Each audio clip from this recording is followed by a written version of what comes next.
So I'm in as the root user. Okay. Could it be as normal user versus root user? It might be. Are those the Microsoft like partitions? Oh, yeah, There are so some of the partitions that you have to, the permissions are really weird. Yeah. You have to just do sudo. Yeah. Okay, that's probably what happened. If you do an Just because ls it keeps saying failed to open when I do it. If you do an ls-la, what permissions pop up for those ones? They're probably really weird, or the ownership is what you typically use. Yeah, those are all. owned Yeah, by I root. can't. That directory is owned by root, so Okay. we'd have to do the root. Okay. Thank you. Cool, anybody else? Okay, so let me talk about GPT for just a minute. I did not craft any slides for it, but let's see if I can talk about the GUID partition table. So, on our first file systems assignment, I had to make sure that we were all using the same partitioning scheme, which is the DOS partitioning scheme. When we talked about that, the DOS partitioning scheme is capable of 4 primary partitions. If we want to have more partitions than that, we take one of those primary, we make it an extended, and inside the extended we make a bunch of logical partitions. That was it's kind of the legacy way of doing stuff. Most BIOSes, most hardware will still support doing a MS-DOS partition table, but there are better alternatives. So this is probably the last year I'm actually going to use the DOS partition table that you guys just did. So we're going to kind of migrate and see how you guys do with the GUID partition table, the newer partition table.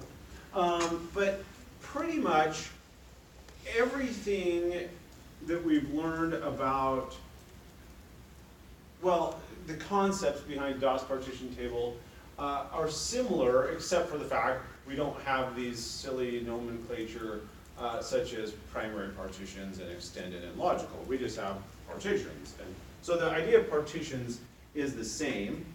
There is, they do have some reserved markings on the disk that will contain a partition table again, just like the MBR partition table did. So whatever. It's used also for some BIOS systems because of the limitations of MBR partition tables.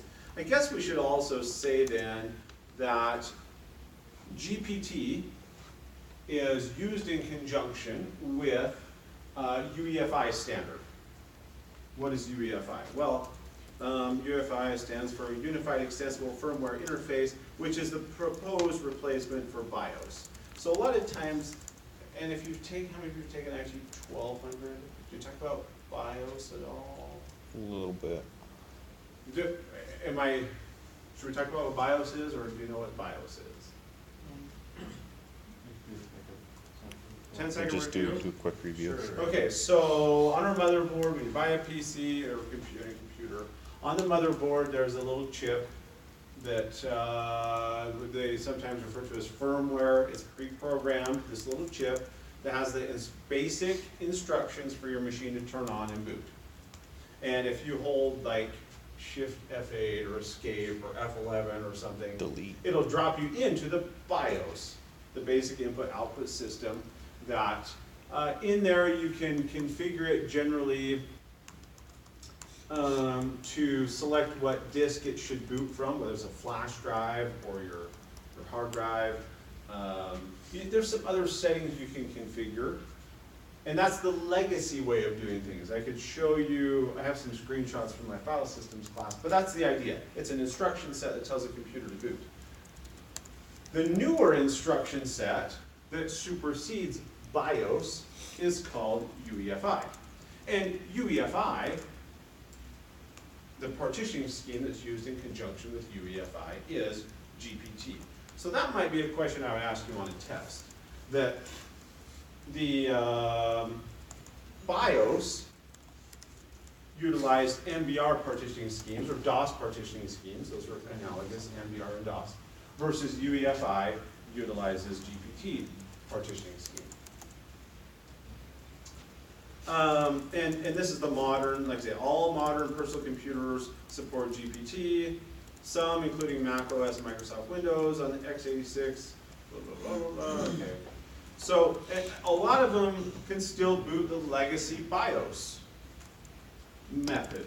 Now, on your virtual machines, I don't even think you can see the BIOS, right? There's no screen that you can get into to see the BIOS. But as an example, let me just do a quick example. Those that have taken my virtualization class, where the heck is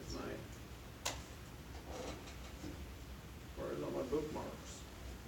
It's the, if you click like the books next to the Oh, this download one? button, Ah, then there's bookmarks. and that's not it. That's The, up at the top, there's the full list of bookmarks. not it. Oh, thank you. You're welcome. This is not the right bookmark list. Weird. It's not, must not be synchronizing with.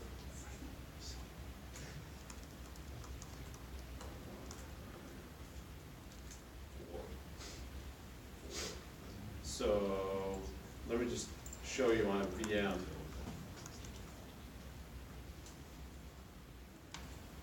I don't know why, let's see here, let's just say that I have some VM and I start it up and I'm console. Oops, I can't do that one, sorry. Python. Let's stop this one. I do that too. So, in a real environment, alright, so start this guy up with a console. You know, so it's kind of like this, like you hit escape or something when the machine's booting up, you get to the BIOS, and you might be able to edit things.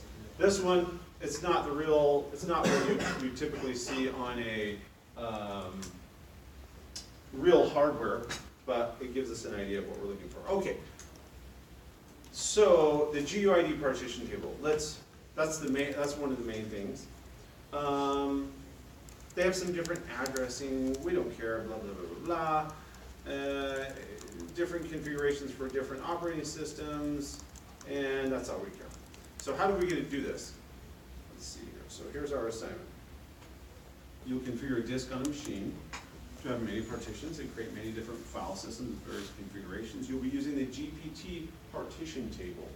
Finally, you'll explore the data and files. Oh, you won't do that. Actually, so I've pretty much plagiarized our first file systems assignment. We're going to do the exact same thing, half of it, using GPT. You won't have to do disk hog or inode hog or create any charts.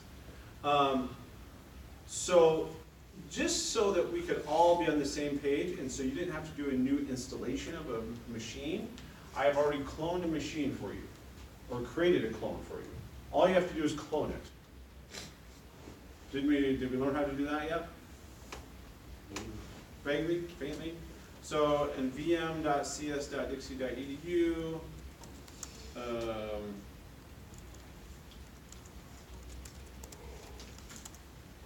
and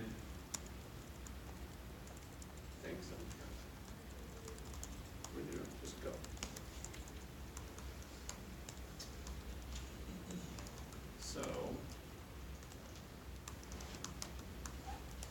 So you can install your own, but I just wanted to make sure that it would save you as much time as we could. Scroll down to the bottom. You're going to create a virtual machine clone, name it something, give it some RAM, and then I called it, no, I don't remember what I called it. I'm going to go look at my assignment. GPT 2019. So, there, GPT 2019, you choose the correct VLAN for our class, you click plus, it creates it, and then you turn it on. And you don't have to do the installation. The installation is already done. The default username and password, default username is CIT user. The password has to do with our mascot. Isn't it? You guys know the name of our mascot? It's Brooks. Brooks is our mascot, so. Bison_Brooks. That's the password. So all you do is click clone machine, turn it on, it'll take you to the login prompt, and so CIT user is the username, and Bison B1S0N_BR00X, so that's a 1 and those are zeros. That's the password to log into the clone. You can then, I would suggest, changing the password to something else that you can remember. If you remember that one, it's fine, but add your own user so that you can, that's the same on all your other machines, so you know how to think about it, give yourself sudo permissions. We highly recommend doing that.